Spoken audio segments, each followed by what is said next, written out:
Welcome to lecture on arrays. In that we I am covering memory representation, one and two dimensional array. This is being covered from 5.2 subunit of MEMP 210. I'm Ravi Prakash Mathur, senior lecturer and in charge, head of department mechanical engineering, Government Polytechnic College Jodhpur. Arrays में जो हमारे syllabus mentioned है वो इस प्रकार से है. Basic concepts, memory representation, one dimensional arrays, two dimensional arrays. जैसा कि आपको पिछले फर्स्ट लेक्चर में बेसिक कंसेप्ट के साथ में भी ये आपको बताया था. आप मेमोरी रिप्रेजेंटेशन के बारे में बातचीत करते हैं.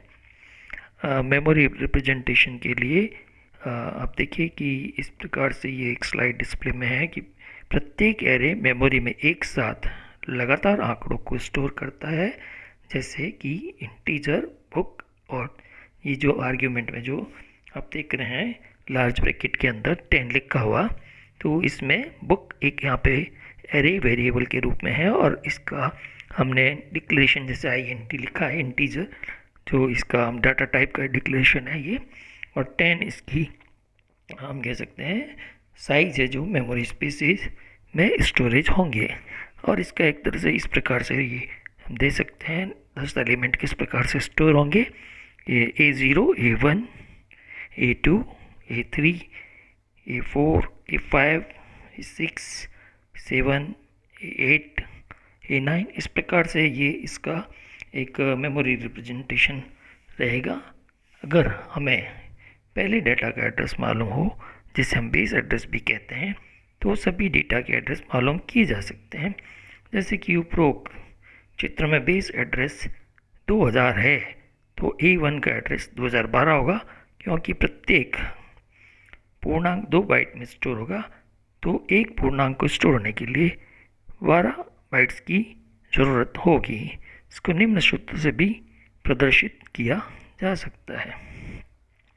ये देख रहे हैं आप, एड्रेस बुक n अगर है तो address book 0 plus n size of element को हम यहाँ पे लेते हैं. यहाँ पे अगर n बराबर 5 हो तो एड्रेस बुक में n की जगह यहाँ पे 5 इंडिकेट हुआ है. जस्ट एक मिनट में हम आपको पेन से ये देख लेते हैं. ये यहाँ पे n बराबर 5 को यहाँ पे हमने इंडिकेट किया है. तो इस केस में n2 ये आपका 5 multiplied by size of element के रूप में यहाँ पे आ रहा है. तो ये जो एड्रेस आ रहा है 2010 आ रहा है. इस प्रकार बुक एरे के 6वें एलिमेंट को एड्रेस 2010 होगा. इसी तरह अगर मल्टी डायमेंशनल के भी डाटा मेमोरी में लगातार स्टोर होते हैं बहुभूमि एरे में, जो हम कहते हैं डाटा दो प्रकार से स्टोर हो सकते हैं. हम रो मेजर फॉर्म में हो सकते हैं अथवा कॉलम मेजर फॉर्म में. अगर यह एक हमारे एग्जाम्पल के रूप में मल्टी डायमेंशनल एरे अगर हमारा है, तो अगर हम फर्स्ट फॉर्मेट जो रो मेजर फॉर्म है, तो उसमें सबसे पहले हम फर्स्ट रो का एलिमेंट्स रीड आउट होंगे, जो कि यहाँ पे दिखाई दे रहे हैं 972. उसके बाद सेकेंड रो के एलिमेंट रीड आउट होंगे, जो कि यहाँ पे भी हम देख पा रहे हैं 316. और फिर थर्ड रो के एलिमेंट्स जो हैं वो हमें स्टोर होते हुए नजर हैं, स्टोर होंगे, वो हैं 485. तो इस प्रकार ये रो मेजर फॉर्म के हिसाब से हुआ. और इसी तरह यदि हम कॉलम मेजर फॉर्म में स्टोर करना चाहेंगे तो हम देख सकते हैं. जस्ट एक बार इसको हम अभी जो आपको बताया इसको इरेज करते हैं एक बार. अब अगर हम कहते हैं कि हम ये जो है कॉलम मेजर फॉर्म में स्टोर करना चाहते हैं, तो हमें इस प्रकार से पहले 934 इस कॉलम को, ये हमारा स्टोरेज होगा जो यहाँ पे देख पा रहे हैं हम. उसके बाद सेकंड कॉलम जो है 718 ये स्टोर होगा, ये हम देख पा रहे हैं यहाँ. और उसके पश्चात 265 थर्ड कॉलम रीड आउट होगा, स्टोर होगा, जो हम यहाँ पे हमें इंडिकेट हो पा रहा है. तो इस प्रकार मल्टीपल डायमेंशनल एरे वाले जो भी एरेज होंगे उनमें दोनों में से जो भी फॉर्म से आप स्टोर करना चाहें, तो उस प्रकार से ये स्टोरिंग की डिस्प्ले ने बताया इस प्रकार से होगा. टू डायमेंशनल एरे में ये देख पा रहे हैं आप कि यदि उसका रिप्रेजेंटेशन इस प्रकार से हो और अरे पंक्ति में जो फॉर्म में स्टोर होता है तो किसी घटक का एड्रेस मालूम करने के लिए निम्न सूत्र का उपयोग किया जा सकता है। और इसी प्रकार अगर कॉलम में जब फॉर्म में हो तो सूत्र देख पा रहे हैं हम ये इस प्रकार से परिवर्तित हो गया। यहाँ हम देख पा रहे हैं कि एड्रेस 00 i प्लस जे हो गया और यहाँ पर j प्लस के प्लस j इंटू के प्लस आई और इसके साथ ही आंकड़ों का नाप बाइट्स में है।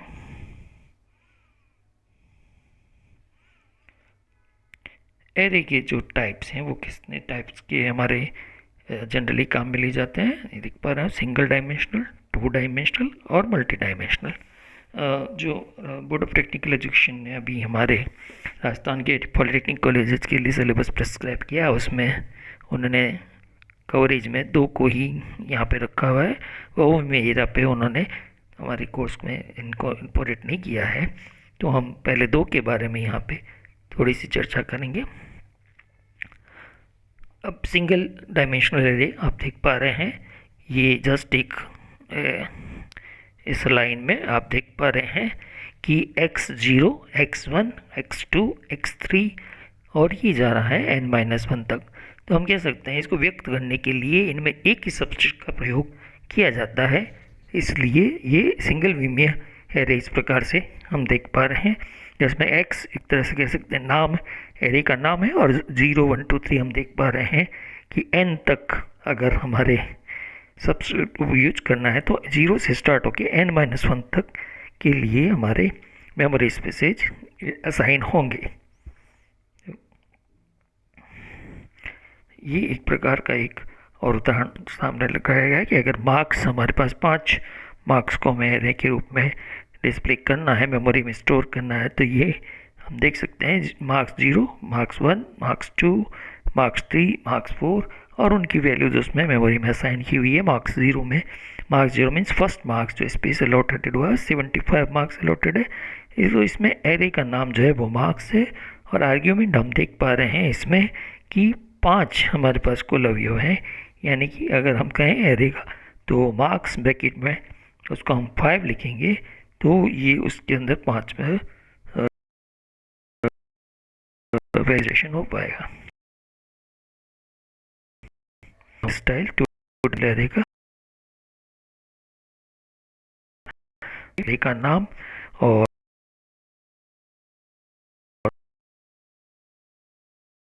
नंबर ऑफ कॉलम्स 2 हम कह सकते हैं डायमेंशन यहाँ पे इंक्लूड हो गए हैं। एग्जाम्पल ये हमारे सामने 2-3 एग्जाम्पल देख पा रहे हैं हम। ये इसमें इंडिकेट किया है 4, इसमें लिखा है फिर 3 लिखा है, इसका मतलब नंबर ऑफ रोज 4 रहेगी जो आप देख पा रहे हैं 0, 1, 2, 3 और जो सेकेंड 1,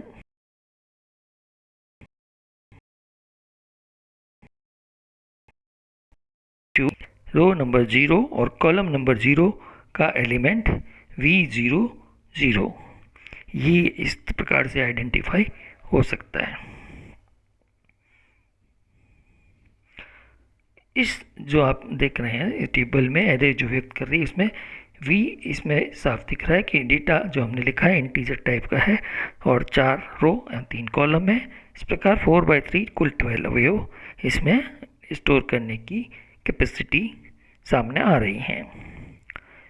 इसमें ये देख पा रहे हैं हम कि 2 सबस्क्रिप्ट जैसा कि आप देखा 4 एंट्री यहाँ पे जो लिखे हुए हैं बड़े लार्ज ब्रैकेट के अंदर, इसका मतलब 2 सबस्क्रिप्ट का प्रयोग किया जाता है। पहला सबस्क्रिप्ट रो को और दूसरा कॉलम को इंडिकेट करता है। ये हम देख पा रहे हैं कि वी ऊपर वाले एरे में हमने जब देखा था 4 रो और 3 कॉलम, और ये नीचे अब जो एग्जाम्पल दे इसमें दिख रहा है 2 रो और 3 कॉलम। और इनिशिएशन किस प्रकार से किया जाए 2 डायमेंशनल एरेज का, तो जैसा कि पहले पूरा फॉर्मेट हमारा है ही है कि डेटा टाइप आएंगे, एरे का नाम आएगा, नंबर ऑफ रोज आएंगी, नंबर ऑफ कॉलम्स आएंगे, और हम जब असाइन करना है मीन्स इक्वल टू का साइन आया और उसके बाद हम लिस्ट ऑफ वैल्यूज असाइन करके सेमीकोलन से एंड करेंगे। एग्जाम्पल में अभी आपको स्पष्ट और हो जाएगा। ये देखिए, आप देख रहे हैं उदाहरण दिया है हमने, इसमें लिखा है integer table. Once again integer, हमने कहा डेटा टाइप किस प्रकार की हुई, इंटीजर। टेबल एरे का नाम है और 2 बार जो हमने ब्रैकेट में लिखा 2 और 3, तो इसका मतलब 2 रोज और 3 कह सकते हैं आप कॉलम है। तो इसको अगर हमने असाइन किया हुआ है, अगर ब्रैकेट में हमने जो संख्या लिखी है, अब देख पा रहे हैं 3 बार 0 लिखा है, इसका मतलब पहली रो में 3 कॉलम जो हैं उनकी वैल्यू 0 है। और इसी प्रकार से हम देख पा रहे हैं सेकंड रो में जो है तीनों वैल्यू जो है 1 1 1 लिखी हुई है। तो ये जो चीज़ है यहाँ पे हम देख पा रहे हैं कि ये सूची हम जो है जो वो उसको अगर आप उसमें वैल्यू नहीं लिखेंगे तो जिन जिन वैल्यू को आप नहीं देंगे वो 0 जो है खुद ही इसमें कंपाइलर एज्यूम कर लेता है। जैसे आप सेकंड ये वाला एग्जांपल देख रहे हैं, तो अगर लिखा तो एरे का रिप्रेजेंट के लिए 1 दिया है, लेकिन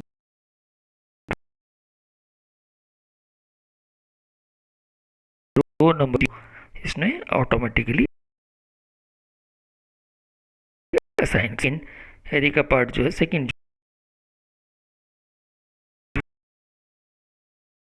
पार्ट है, जो कॉलम है उसके लिए, जो कि सेकंड और थर्ड के लिए वैल्यू यहाँ पे द्वारा 0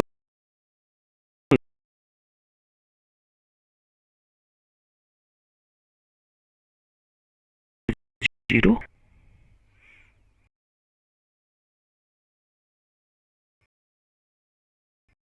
अगर आपको 5 बार जमा करने हो प्रकार जमा सकते हैं। देखिए ये कह रहे हैं जो वेरिएबल्स एसोसिएट किए हुए हैं, चालू करेंगे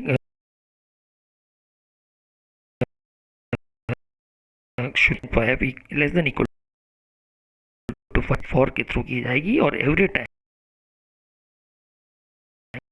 और को आप देख पा रहे हैं उसको प्रिंट करेंगे और हम जो भी फीड कर रहे हैं जैसे कि फीड हो पा रहा है और इसको हम कंटिन्यूसली आगे वापस एक्सरसाइज करते हैं। फिर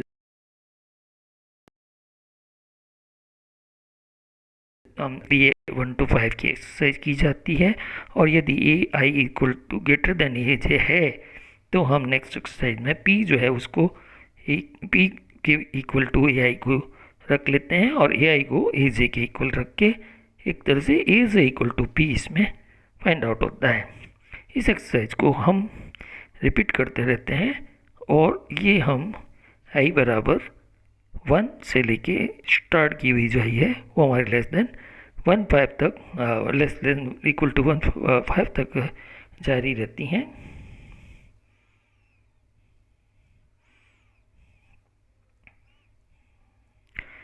ये अभी जस्ट इसका अगला पार्ट जो है ये आप देख पा रहे हैं। अगर हमने पहला एलिमेंट मान लीजिए 25 एंटर किया, दूसरा 10 किया, तीसरा 20 किया और चौथा 18 और पाँचवा हमने अगर 28 असाइन किया तो ऊपर हमने जो प्रोग्राम एरे के हिसाब से लिखा है उसके हिसाब से ये इसको असेंडिंग ऑर्डर में 10 18 20 25 और 28 के रूप में आउटपुट हमारे सामने जो है अंतिम रूप से सामने आएगा। तो इस प्रकार से एरे के बारे में ब्रीफ आपको एक मैंने समझाने की कोशिश की है। इसमें जो भी आपको अगर डाउट हो तो मेरे इस मोबाइल नंबर पर भेजें आप और इसके बारे में आपका समाधान करने की कोशिश करूँगा। Thank you.